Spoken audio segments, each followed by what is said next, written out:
You, John Fitzgerald Kennedy, do solemnly swear. I, John Fitzgerald Kennedy, do solemnly swear.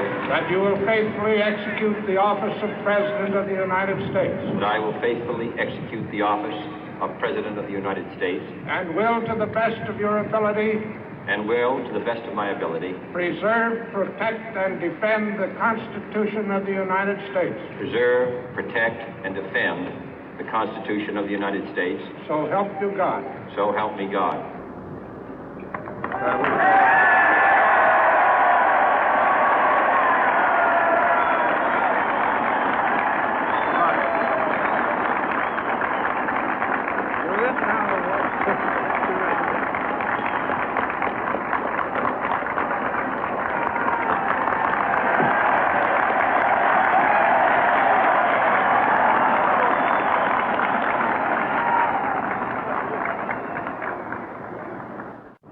Vice President Johnson, Mr. Speaker, Mr. Chief Justice, President Eisenhower, Vice President Nixon, President Truman, Reverend clergy, fellow citizens.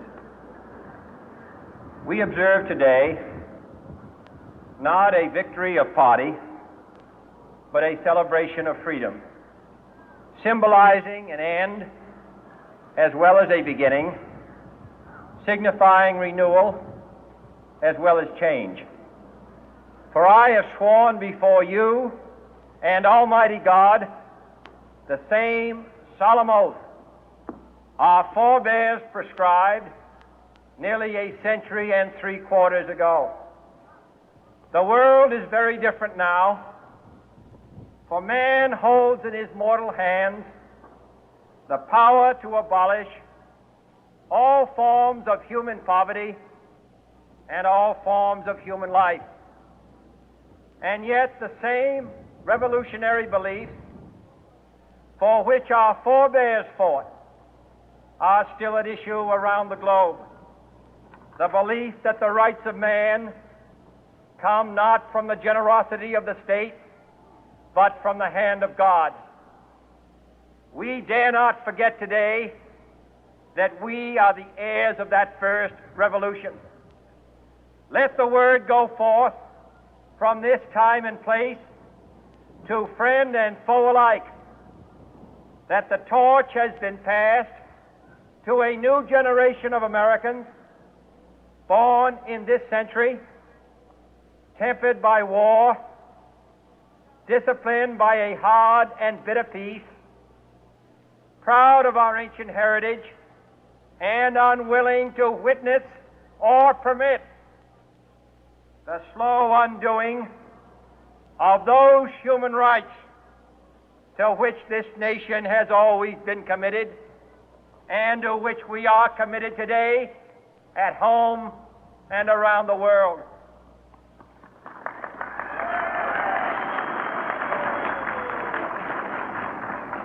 Let every nation know, whether it wishes us well or ill, that we shall pay any price, bear any burden, meet any hardship, support any friend, oppose any foe to assure the survival and the success of liberty.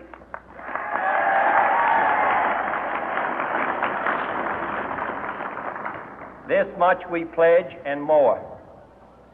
To those old allies whose cultural and spiritual origins we share, we pledge the loyalty of faithful friends. United, there is little we cannot do in a host of cooperative ventures. Divided, there is little we can do, for we dare not meet a powerful challenge at odds and split asunder. To those new states whom we welcome to the ranks of the free, we pledge our word that one form of colonial control shall not have passed away, merely to be replaced by a far more iron tyranny. We shall not always expect to find them supporting our view, but we shall always hope to find them strongly supporting their own freedom, and to remember that in the past, those who foolishly sought power by riding the back of the tiger ended up inside.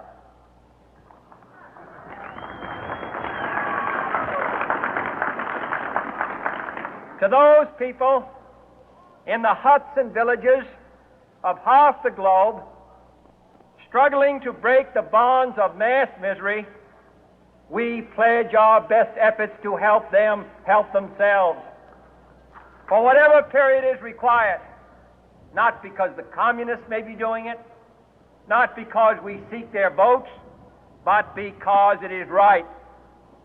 If a free society cannot help the many who are poor, it cannot save the few who are rich.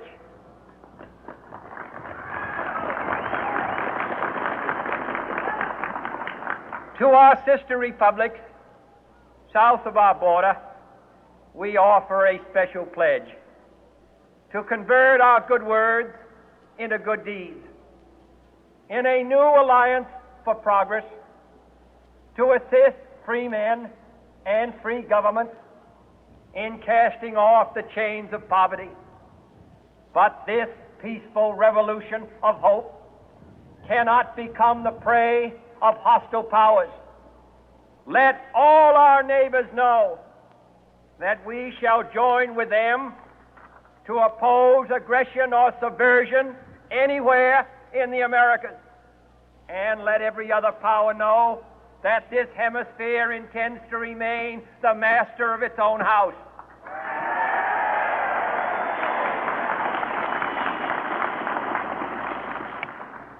To that World Assembly of Sovereign States, the United Nations, our last best hope, in an age where the instruments of war have far outpaced the instruments of peace, we renew our pledge of support to prevent it from becoming merely a forum for invective, to strengthen its shield of the new and the weak, and to enlarge the area in which its writ may run. Finally, to those nations who would make themselves our adversary, we offer not a pledge, but a request that both sides begin anew the quest for peace.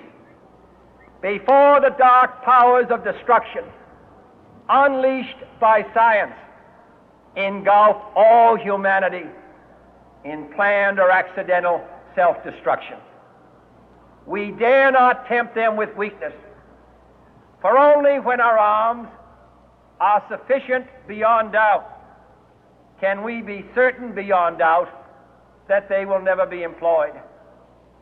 But neither can two great and powerful groups of nations take comfort from our present course, both sides overburdened by the cost of modern weapons, both rightly alarmed by the steady spread of the deadly atom, yet both racing to alter that uncertain balance of terror that stays the hand of mankind's final war. So let us begin anew, remembering on both sides that civility is not a sign of weakness, and sincerity is always subject to proof.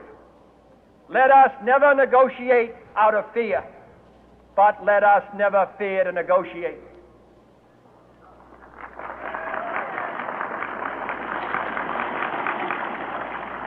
Let both sides explore what problems unite us, instead of belaboring those problems which divide us.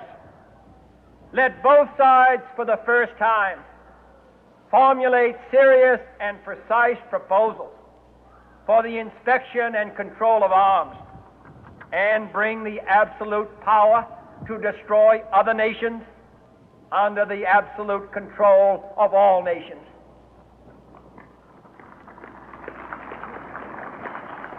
Let both sides seek to invoke the wonders of science instead of its terrors. Together, let us explore the stars, conquer the deserts, eradicate disease, tap the ocean depth, and encourage the arts and commerce. Let both sides unite to heed in all corners of the earth the command of Isaiah to undo the heavy burden and let the oppressed go free. And if a beachhead of cooperation may push back the jungle of suspicion, let both sides join in creating a new endeavor, not a new balance of power, but a new world of law, where the strong are just and the weak secure and the peace preserved.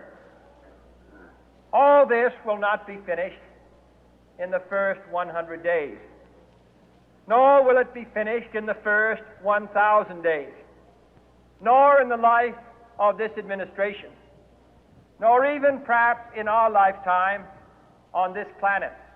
But let us begin.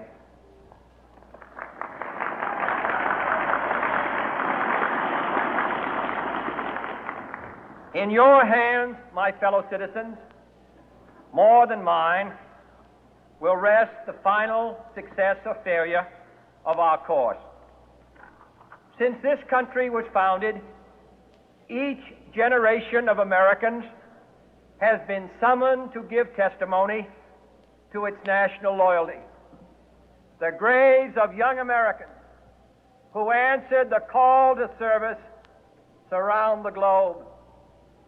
Now the trumpet summons us again, not as a call to bear arms, though arms we need, not as a call to battle, though in battle we are, but a call to bear the burden of a long twilight struggle, year in and year out, rejoicing in hope, patient in tribulation, a struggle against the common enemies of man, tyranny, poverty, disease, and war itself. Can we forge against these enemies a grand and global alliance, north and south, east and west, that can assure a more fruitful life for all mankind? Will you join in that historic effort?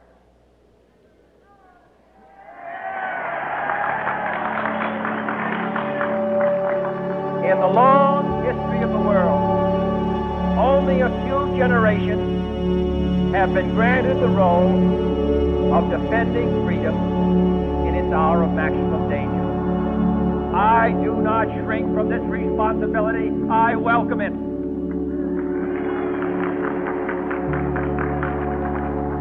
I do not believe that any of us would exchange places with any other people or any other generation.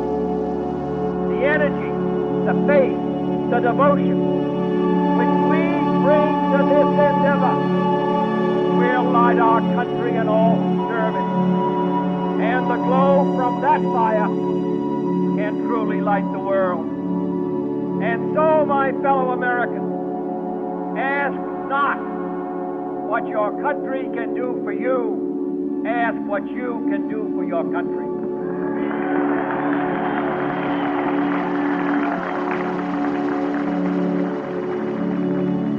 My fellow citizens of the world, ask not what America will do for you, but what together we can do for the freedom of man.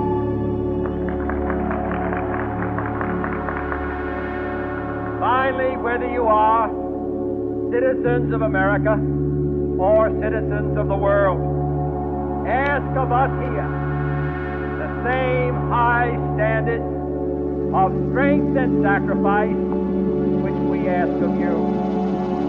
With a good conscience, our only sure reward, with history the final judge of our deeds, let us go forth to lead the land we love, asking His blessing and His help, but knowing that here on earth, God's work must truly be our own.